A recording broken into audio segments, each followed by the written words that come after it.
श्री महाकालेश्वर मंदिर प्रबंध समिति के प्रशासक गणेश कुमार धाकड़ ने बताया कि भाद्रपद माह की दूसरी और अंतिम सवारी सोमवार को शाही सवारी के रूप में निकलेगी। इस दौरान रजत पालकी में श्री चंद्रमौलेश्वर, हाथी पर श्री मनमहेश, गरुड़ रथ पर शिव तांडव, नंदी रथ पर उमा महेश और डोल रथ पर होलकर स्टेट के मुखारविंद श्री घटाटोप मुखोटा स्वरूप व सप्तम सवारी में श्री सप्तधान का मुखारविंद सम्मिलित रहेगा। भगवान श्री महाकालेश्वर की शाही सवारी निकलने के पूर्व मंदिर के सभा मंडप में विधिवत भगवान श्री चंद्रमौलेश्वर का पूजन अर्चन होने के पश्चात रजत पालकी में विराजित होकर अपनी प्रजा के हाल जानने के लिए नगर भ्रमण पर निकलेंगे। मंदिर के मुख्य द्वार पर सशस्त्र पुलिस बल के जवानों के द्वारा पालकी में विराजित भगवान श्री चंद्रमौलेश्वर को सलामी दी जाएगी। श्री चंद्रमौलेश्वर जी की पालकी अपने निर्धारित समय शाम 4 बजे से प्रारंभ होकर कोट मोहल्ला, गुदरी चौराहा, बख्शी बाजार, कहारवाड़ी, हरसद्दी पाल से रामघाट पहुंचेगी। रामघाट पर पालकी में विराजित भगवान श्री चंद्रमौलेश्वर एवं गजराज पर आरूढ़ श्री मनमहेश के मां शिप्रा के तट पर पूजन अर्चन व आरती के बाद प्रमुख सवारी रामानुजकोट बंबई वाले की धर्मशाला, गंगोर दरवाजा, खाती समाज का श्री जगदीश मंदिर, श्री सत्यनारायण मंदिर, कमरी मार्ग, टंकी चौराहा, तेलीवाड़ा, कंठाल, सती माता मंदिर, छतरी चौक, श्री गोपाल मंदिर पर पहुंचेगी, जहां सिंधिया स्टेट द्वारा परंपरानुसार पालकी में विराजित भगवान श्री चंद्रमौलेश्वर का पूजन अर्चन किया जाएगा। उसके बाद सवारी पटनी बाजार, गुदरी चौराहा, कोट मोहल्ला, महाकाल चौराहा होते हुए मंदिर परिसर में पहुंचेगी। श्री महाकालेश्वर भगवान की प्रमुख शाही सवारी का स्वरूप इस प्रकार रहेगा, जिसमें सबसे आगे मंदिर का प्रचार वाहन चलेगा। उसके बाद यातायात पुलिस, तोपची, भगवान श्री महाकालेश्वर जी का रजत ध्वज, घुड़सवार, विशेष सशस्त्र बल, सलामी गार्ड, स्काउट गाइड सदस्य, कांग्रेस सेवा दल, सेवा समिति बैंड के बाद उज्जैन के अतिरिक्त मध्य प्रदेश के विभिन्न शहरों से परंपरागत रूप से सवारी सम्मिलित होने वाली 70 भजन मंडलियां चल समारोह में प्रभु का गुणगान करते हुए व अपनी सेवाएं देते हुए चलेगी। 70 भजन मंडलियों के बाद नगर के साधु संत व गणमान्य नागरिक, पुलिस बैंड, नगर सेना के सलामी गार्ड की टुकड़ी, श्री महाकालेश्वर मंदिर के पुजारी व पुरोहित गण सवारी के साथ रहेंगे। इसके अलावा शाही सवारी में मध्य प्रदेश के डिंडोरी जिले का आदिवासी धुलिया जनजाति गुदुम बाजार लोक नर्तक दल दिनेश कुमार भारवे के नेतृत्व में पालकी के आगे भजन मंडलियों के साथ अपनी प्रस्तुति देते हुए चलेगा। उज्जैन के नीलगंगा थाना क्षेत्र के प्रकाश नगर कॉलोनी में 2 भाइयों के बीच गाड़ी को लेकर विवाद हो गया, जिसके चलते एक भाई ने दूसरे भाई पर लाठी से हमला कर दिया। मारपीट का वीडियो भी वायरल हुआ है। घायल को जिला चिकित्सालय में भर्ती कराया गया है। पुलिस ने मामले में क्रॉस प्रकरण दर्ज किया है। नीलगंगा थाना क्षेत्र के 3 बत्ती चौराहा पर स्थित प्रकाश नगर में रहने वाले 2 भाई प्रदीप जुनवाल और मनोज जुनवाल के बीच 2 पहिया वाहन को लेकर शनिवार रात को विवाद हुआ था। विवाद इतना बड़ा कि मनोज ने प्रदीप पर लाठी से हमला कर दिया। दोनों के बीच हुई मारपीट का एक वीडियो भी वायरल हुआ है। वीडियो में एक व्यक्ति दूसरे व्यक्ति को लाठी से मारते हुए दिखाई दे रहा है। मारपीट में घायल प्रदीप को जिला अस्पताल में उपचार के लिए भर्ती कराया गया है। प्रदीप ने बताया कि मारपीट करने वाला उसका छोटा भाई मनोज है। मनोज ने उससे एक्टिवा गाड़ी मांगी थी, नहीं देने पर विवाद करने लगा। दोनों के बीच विवाद इतना बड़ा कि मनोज ने लाठी निकालकर प्रदीप को पीटना शुरू कर दिया। मारपीट में उसकी पत्नी को भी चोट आई है। नीलगंगा थाना प्रभारी विवेक कनोड़िया ने बताया कि दोनों भाई के बीच वाहन को लेकर विवाद हुआ है। प्रदीप का कहना है कि वाहन नहीं देने पर मनोज ने लाठी से पीटा। वहीं मनोज का कहना है कि प्रदीप ने विवाद के बाद उसकी जांघ पर चाकू से हमला किया है। मारपीट में दोनों को ही चोट आई है। पुलिस ने दोनों भाइयों की रिपोर्ट पर क्रॉस केस दर्ज किया है। शनिवार रात में घटिया थाना क्षेत्र के ग्राम डाबरे में पुराने जमीनी मामले को लेकर परिवार के 5 लोगों ने मिलकर तलवार व धारदार हथियारों से राजा राम धानक की हत्या कर दी। रविवार दोपहर 12 बजे परिवारजनों ने शव का पोस्टमार्टम करवाकर घटिया मुख्यालय पर उज्जैन झालावाड़ नेशनल हाईवे जाम कर दिया। चक्का जाम के दौरान हंगामा जारी रहा। मौके पर एसडीएम राजा राम करजरे, तहसीलदार प्रकाश परिहार, डीएसपी भारत सिंह यादव, थाना प्रभारी राम सिंह भामोर सहित बड़ी संख्या में पुलिस बल मौजूद रहा। परिवारजनों की मांग थी कि आरोपियों के मकान को तोड़ा जावे। इसी के चलते 2 घंटे तक उज्जैन झालावाड़ नेशनल हाईवे जाम रहा। सड़क के दोनों तरफ 2 किलोमीटर लंबा जाम लग गया। प्रशासनिक अधिकारियों की समझाइश के बाद परिवारजनों ने चक्का जाम खोला एवं शव के अंतिम संस्कार के लिए ले गए। एसडीएम राजा राम करजरे ने बताया कि आरोपियों के मकान को चिन्हित कर जांच की गई है, जिसमें आरोपियों के मकान शासकीय जगह में पाए गए हैं, जिनको 7 दिवस के अंदर विधिवत नोटिस देकर तोड़े जाएंगे। हालत देखिए, आप देखिए एक बार, मैं तो देख नहीं पा रहा हूँ मेरे बाप की हालत। हम गर्दन अलग है, हाथ अलग है। हम सहमत हैं। मुझे ये बताइए कि मैं नौकरी करूँ, ये जनता की सेवा करते हैं इनको। देखो, जो दोषी है उनको थाने के माध्यम से सजा मिलेगी। जिनके मकान सरकारी जमीन में आ रहे हैं, हम 1 सप्ताह के अंदर उनको तोड़ने की कार्रवाई करेंगे। लिखित में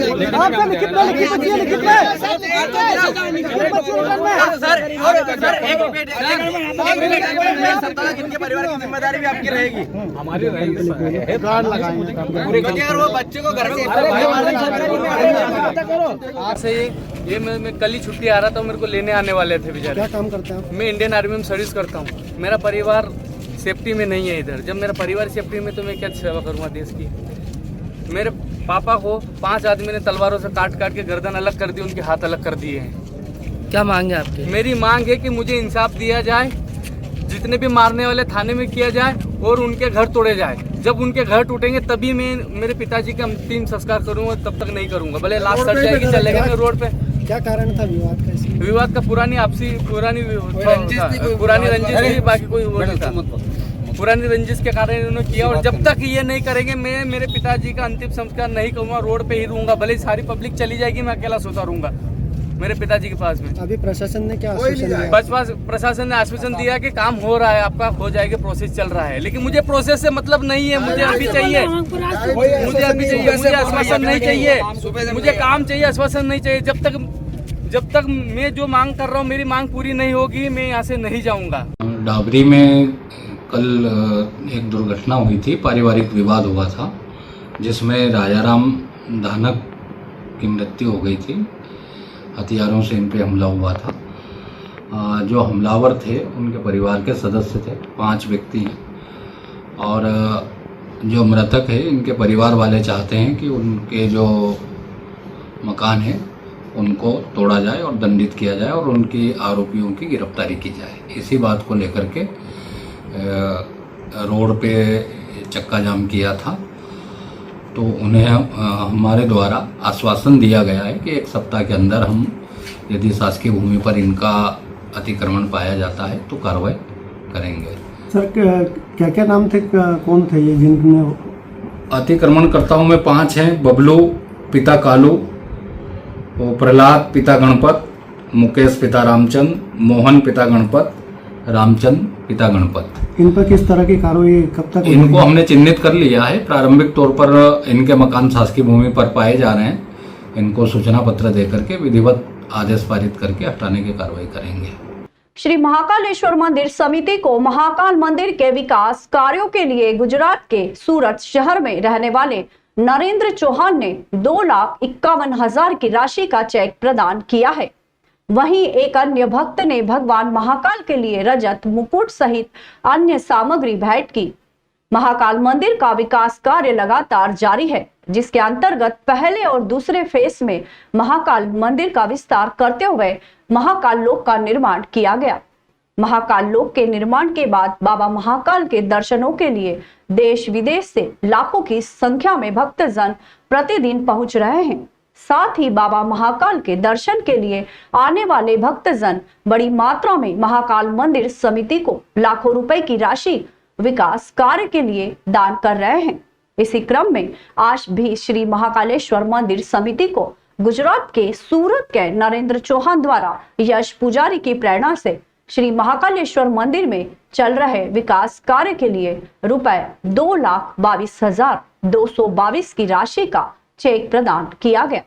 वहीं कोलकाता के श्री विशंभर शरण भस्म आरती में सम्मिलित हुए। भस्म आरती उपरांत श्री महाकालेश्वर मंदिर में चल रहे विकास कार्य के लिए रुपए 51,000 की राशि का चेक प्रदान किया। इसके अलावा मुंबई से पधारे भक्त अनुरंजन जोशी द्वारा भगवान श्री महाकालेश्वर को मंदिर के पुजारी श्री ओम शर्मा की प्रेरणा से एक नग चांदी का मुकुट, एक थाली व एक छोटा कलश भेंट किए गए, जिनका कुल वजन लगभग 1080-400 ग्राम है। इसी प्रकार पुणे के दानदाता सोमनाथ किशन सोन द्वारा लोकेश जोशी की प्रेरणा से एक नग मुकुट महाकालेश्वर भगवान को अर्पित किया गया। इस सभी दानदाताओं का सम्मान मंदिर समिति की ओर से किया गया।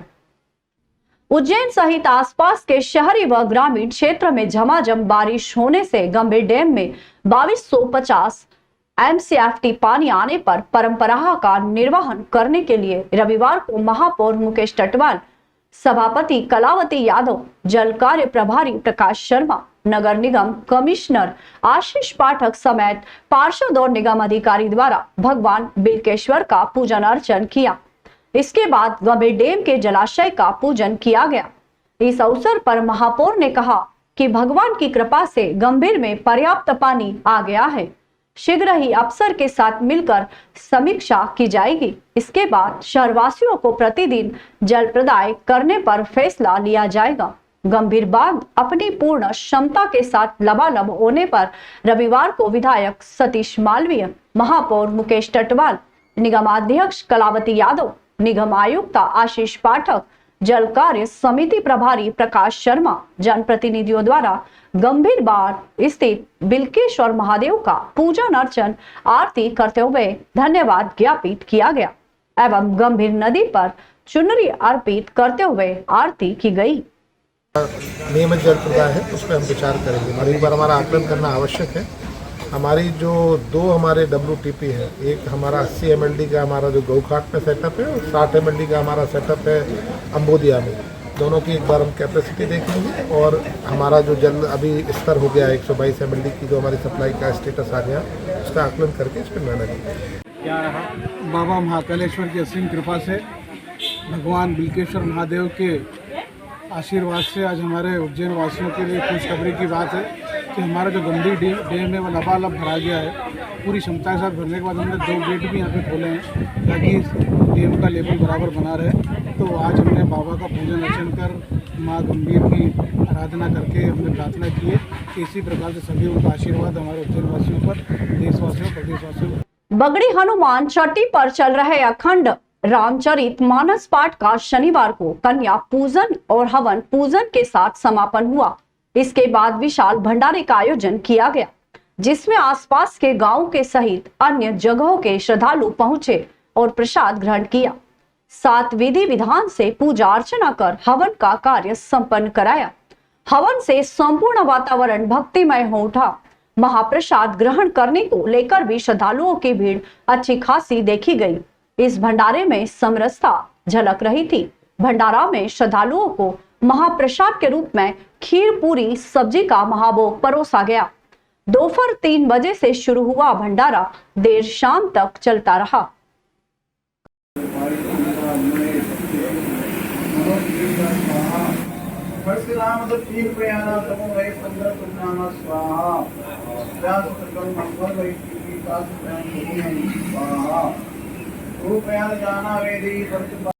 उज्जैन विकास प्राधिकरण द्वारा नानाखेड़ा में C21 मॉल के पास बनाया जा रहा है। पहले सरकारी माल का काम पूरा हो गया है। फिनिशिंग का काम पूरा होते ही इसका उद्घाटन किया जाएगा। नए शहर के रूप में विकसित हो रहे इंदौर रोड के नानाखेड़ा क्षेत्र में पहला मेगा प्रोजेक्ट अब शुरू होने की कगार पर है। यहाँ पर यूडीए ने करीब 22 करोड़ की लागत से इंदौर के C21 मॉल की तर्ज पर शॉपिंग मॉल बनाया है। इसमें 2 फ्लोर कमर्शियल तथा 5 फ्लोर रेसिडेंशियल्स रहेंगे, यानी लोगों को मार्केट के साथ में रहने की सुविधा भी मिल सकेगी। शॉपिंग मॉल को इस तरह से डेवलप किया गया है कि यहाँ पर IT कंपनियां आ सकेगी और कारपोरेट बिजनेस भी शुरू हो सकेगा। UDA ने गुजरात की कंपनी MP बाबरिया को शॉपिंग मॉल बनाने की जिम्मेदारी दी थी। UDA के CEO संदीप सोनी ने बताया कि ठेका कंपनी को करीब 22 माह में निर्माण पूरा करके देना था, जो समय पर पूरा किया जा रहा है। अधीक्षक अभियंता नीरज पांडे के नेतृत्व में कार्यपालन अभियंता की केसी पाटीदार, महेश गुप्ता, उपयंत्री सतीश मुंगी की टीम इसके फिनिशिंग के काम में जुटी हुई है। दुकानों को और फ्लैट को पूरा निर्माण होने के बाद बेचा जाएगा या निर्माण शुरू होते ही बुकिंग शुरू की जाएगी। इसको लेकर UDA बोर्ड निर्णय लेगा। ठेका कंपनी ने नानाखेड़ा स्थित C21 शॉपिंग मॉल के समीप स्थित प्लाट पर फिनिशिंग का कार्य भी शुरू कर दिया है। कारपोरेट कंपनियों के साथ ही यहां पर शहर के छोटे बड़े व्यापारिक प्रतिष्ठानों की आवश्यकताओं को ध्यान में रखकर भी दुकानों का निर्माण किया गया है, ताकि शहर के व्यापारियों को भी व्यापार करने का मौका मिल सके। शॉपिंग मॉल करीब 40,000 स्क्वायर फीट में बनाया गया है। UDA का अब तक का ये सबसे बड़ा शॉपिंग मॉल है, जो कि करीब 22 करोड़ रुपए से पूरा आकार लेगा। इसके बनने से इंदौर रोड की 27 कॉलोनियों के रहवासियों को अपने ही क्षेत्र में मार्केट मिल सकेगा। साथ ही लोगों को रहने के लिए फ्लैट की सुविधा भी मिल जाएगी। नानाखेड़ा जो बस स्टैंड उसके पास में एक बहुत ही महत्वाकांक्षी योजना है, जिसमें कि अब चूंकि उज्जैन बहुत ही तेज़ी से विकास कर रहा है, तो ऐसी परिस्थितियों में इस प्रकार की बिल्डिंग जिसमें कि कमर्शियल भी है और रेसिडेंशियल भी है, नीचे के जो 2 फ्लोर हैं, ग्राउंड फ्लोर, मेज़नाइन और फर्स्ट फ्लोर, पूरी तरीके से मॉल के स्वरूप में बनाया जा रहा है।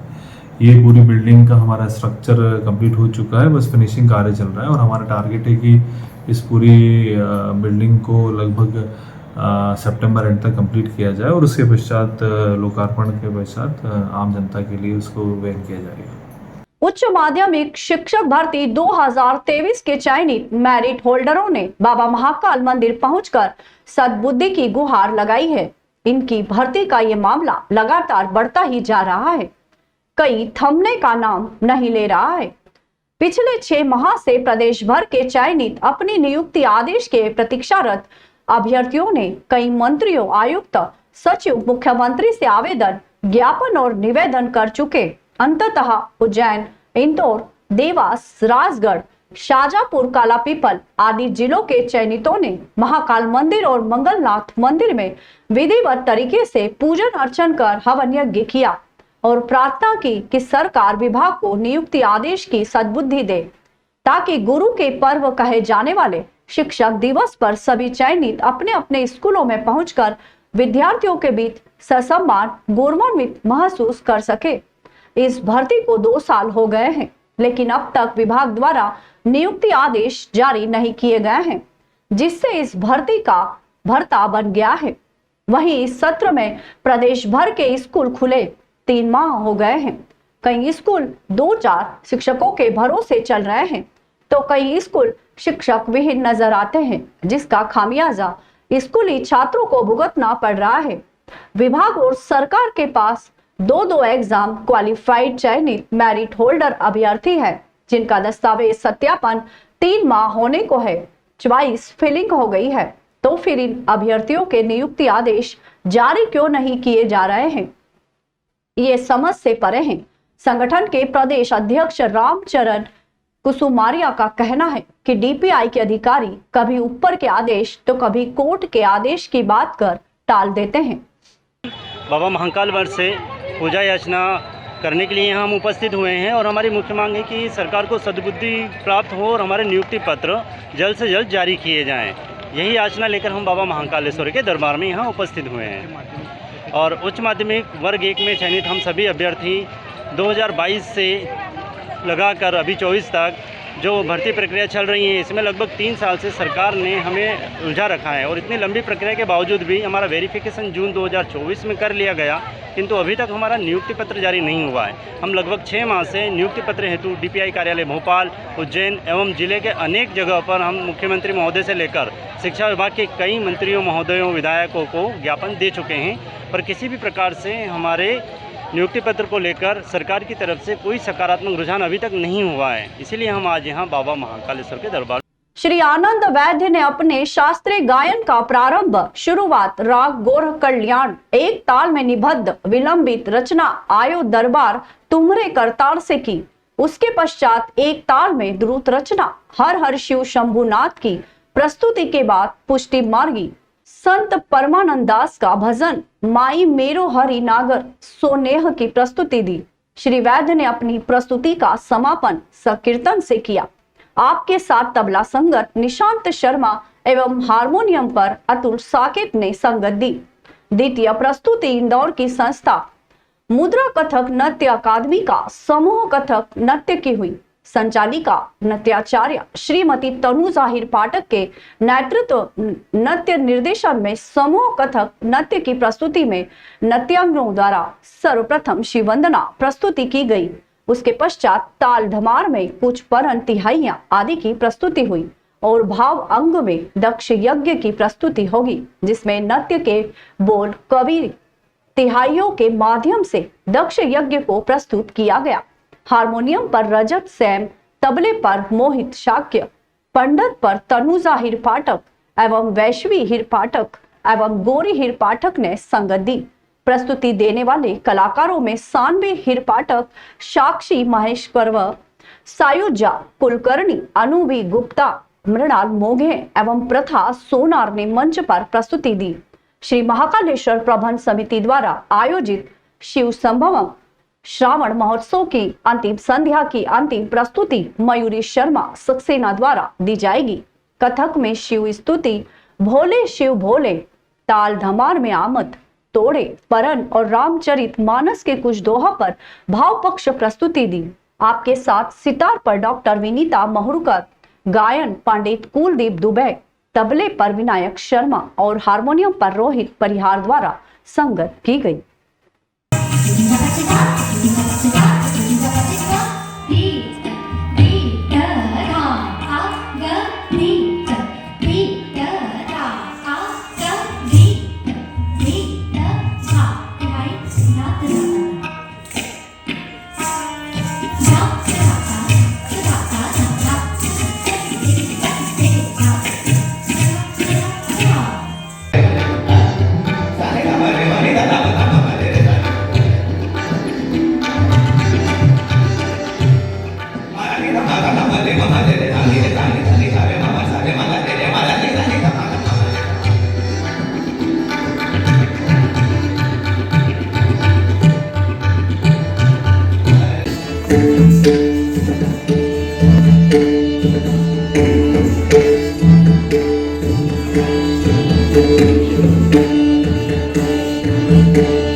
अतिथियों का इस सांस्कृतिक मंच पर स्वागत, अभिनंदन।